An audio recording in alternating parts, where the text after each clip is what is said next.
You have to admire the Dutch, because what they've done, right, is legalise drugs, and now there are far fewer people in prison. I suppose the next step is to legalise murder. There'll be far, far fewer people in general.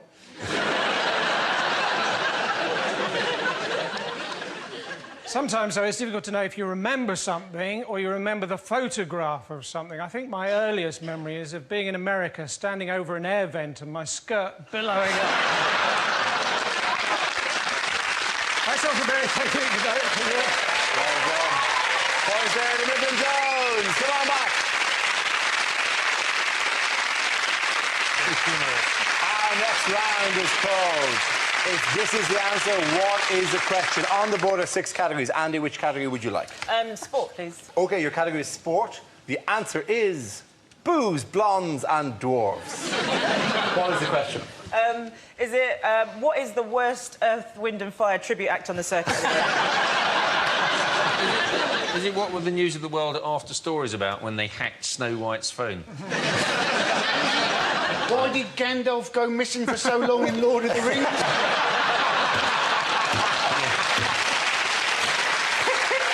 Is it what's under this desk? What's under this desk and eating a carrot at the moment? No carrot. Is it what are the 3 badges they've introduced to stem the decline in membership at the Cubs? Is it what is the most common mishearing of Dutch Prime Minister Boes Blondendorf's name? Is it what was on the conveyor belt in the Generation game, Too Hot for TV? Contents of the best ever Kinder Egg. Is it things Ashley Cole's been sick on? All based on facts, people. Is it what are Carrie Fisher's main recollections of filming Return of the Jedi?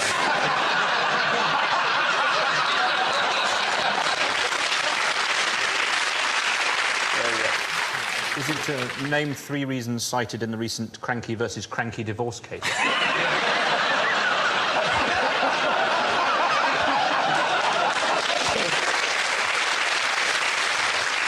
What were the 3 weirdest things that MPs tried to claim exclusively?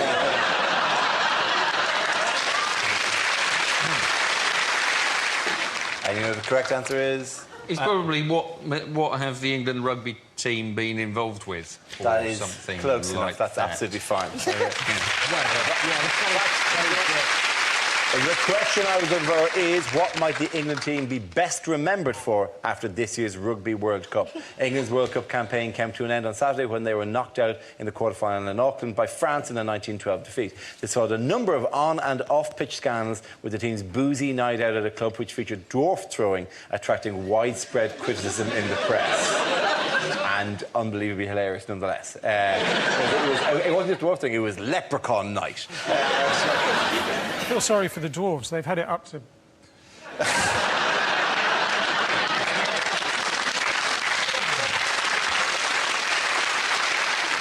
There were problems as well because one of them jumped off a ferry. Yeah, Manu Tuilagi. Tuilagi. Well, there's no end in there. If you want to... No, it's his pronunciation of it, actually. Oh, yeah, because you speak fluent Samoan. I speak...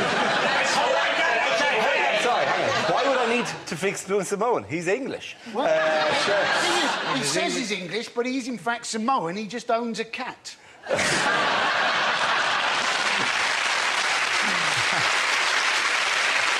In other news, what might we be facing this winter? Winter. Yes. That is genuinely the big news this week. Apparently winter will be coming this winter, and we should watch out for that. Because it might come as a huge surprise to people. They're worried about this lack of solar activity, because they're saying that the same last year. We had a very cold December, coldest for 100 years. A lot of our airports were closed, whilst, in fact, the airports in Alaska and Moscow were still open. So they're saying what we should get is a heated runway. And you're thinking, environmentally, that's got to be terrible. But also, it'd be dangerous, wouldn't it? If they're worried about all those birds flying up into the engines, think about it. A heated runway, there'd be cats curled up all the way around. The other thing we used to do with my cat... It wasn't wait till it had a particularly big shit and do some skipping. Yeah. But my parents used to take it for a walk. They used to take you for a walk on a lead, on a 30-foot washing line. Is that what he swallowed? Yeah. Beginning to fit. I always dread asses. Where do they take him on the little walk? Oh, we took it everywhere. We took it on holiday. It went up, it climbed Penny Ghent in the Yorkshire Dales. Don't forget, this is on the end of a line. It wasn't willingly... Basically, you're climbing it and dangling underneath you. Is it cat going... Did you ever get to a point when there was a washing line halfway into the cat and then halfway out, so the cat had basically 15 metres of... and then you... Why have BBC subtitles come under fire this week? Because they're wrong. They do tend to be... Why do they tend to be wrong, though? Well, the reason that subtitles tend to be wrong, often they're typed live by people who make mistakes. But I don't know if you've ever typed when the telly's on. It's very distracting. They were saying, weren't they? They're blaming it on this voice recognition software. And one of the examples was pigs apparently like to nibble anything that comes into their sheds, including wellies. That's what was being said. And it came up on screen, instead of wellies, they like nibbling willies. That has nothing to do with voice recognition software. That is somebody taking the piss in the BBC subtitle department. Yeah, there's any number of these. The Labour leader Ed Miliband has complained previously that he's been referred to on the subtitling as the Ed Miller Band. Viewers were so surprised to see that the famous religious leader visiting a local town was, in fact, the Archbitch of Canterbury.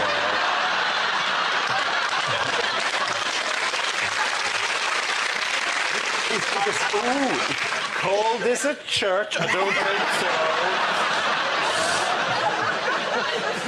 I saw that one come up.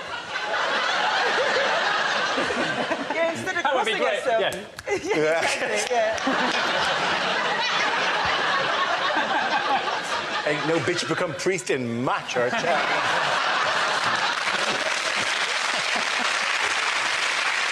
The most famous example was during the Queen Mother's funeral, when what should have read, "We'll now have a moment's silence for the Queen Mother," read, "We'll now have a moment's violence." I love the idea. Just get it. There's always, which is the deaf subtitly people, the deaf signy people. You were doing that. I genuinely didn't know you were doing that. People who are now going deaf signy people in the corner. They're just doing that, aren't they? No, that's deaf for blur, essentially. I don't know if there's any version of the show that goes out late with signing. I have no idea. Maybe you can tell me. That'd be lovely.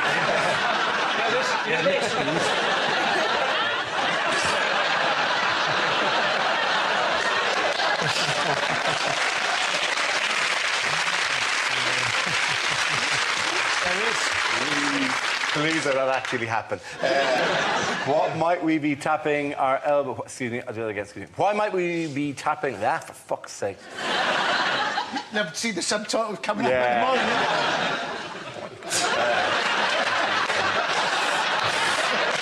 That's it. You and me are through. At the end of that round, the points go to Miles, Andy and Andy! Now we come to scenes we'd like to see. So if everyone can make their way over to the performance area, please. I'll read out this week's topics and then we'll see what our panellists can come up with. OK, here we go. The first subject is unlikely things to read in the Bible. And lo, they finally saw the sign that God had promised. You are now leaving Swindon.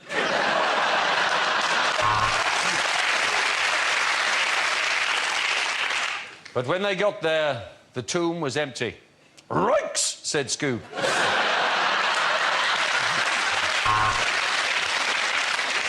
Sodom and Gomorrah, twinned with Tyne and Weir.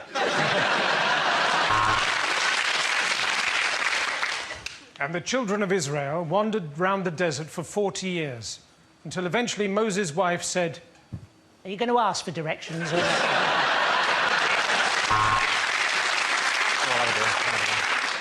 And Eve did realise that she was naked and she was ashamed. But then Gok Wan said, "Look, work it, baby, you look amazing."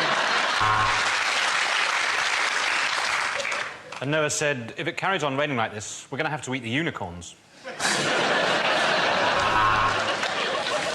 And Moses saw the burning bush and said to his wife, "I think you've overdone that bikini wax again."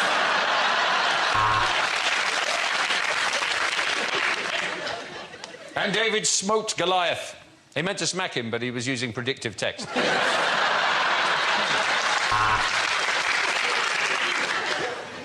Eve! Eve! Use fig leaves. Not nettles.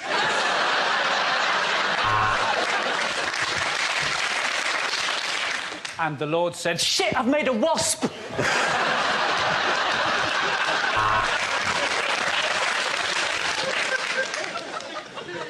And Jesus saw a traveller in distress and said unto him, "Well, why don't you just leave Dale Farm and find somewhere else to live?" And the Lord said to Gideon, "Take this book and put it in every travel lodge."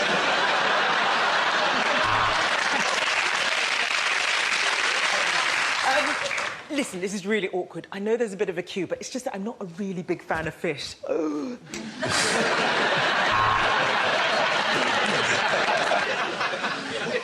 There were only 5 loaves and 2 fishes. Never go to Lidl on a Saturday night. OK, the next topic, please. Unlikely things to hear in a makeover show. Welcome to What Not to Wear. A welly on your cock. This week's Look Good Naked, starring Edwina Currie, is the last in the series. And was recorded shortly before Gok Wan's suicide. Well, we've started off by ripping up all the decking. Abandon ship!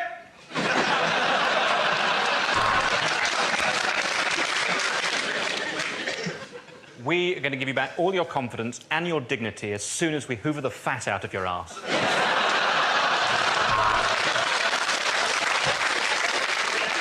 Michelle has got jowls, false teeth, and, in fact, a moustache. But unfortunately, we're here to do up her front room, not her face.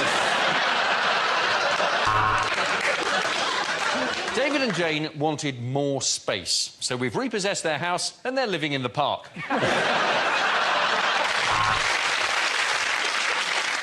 Well, we've pebble dashed, replastered and put new plumbing in downstairs, and now Anne Robinson is good as new. Welcome to 60-minute makeup. Oh, babe, actually, that's going to take a lot longer. If you want to feel better looking and increase your self-esteem, move to Leeds.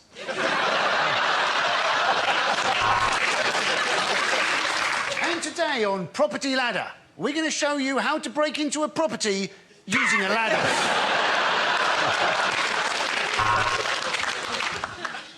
You're obviously very sensitive about your weight and you shouldn't be. Do you mind if I call you lard arse?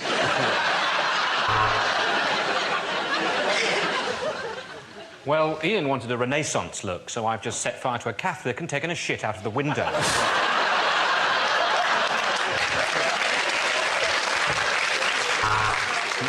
Talking of decking, who wants to punch Nick Knowles in the face?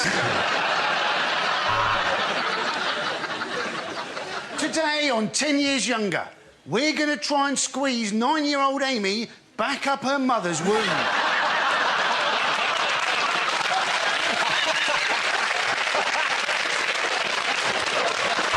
at the end of that round, the points go to Chris here in Milton.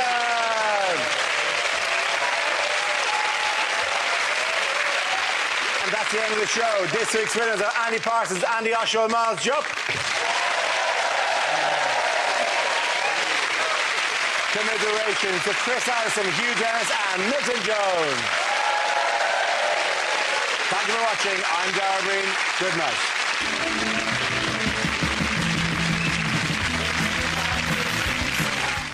All the well good bits from Series 2. It's Lee Nelson's Well Good show over on BBC 3 now.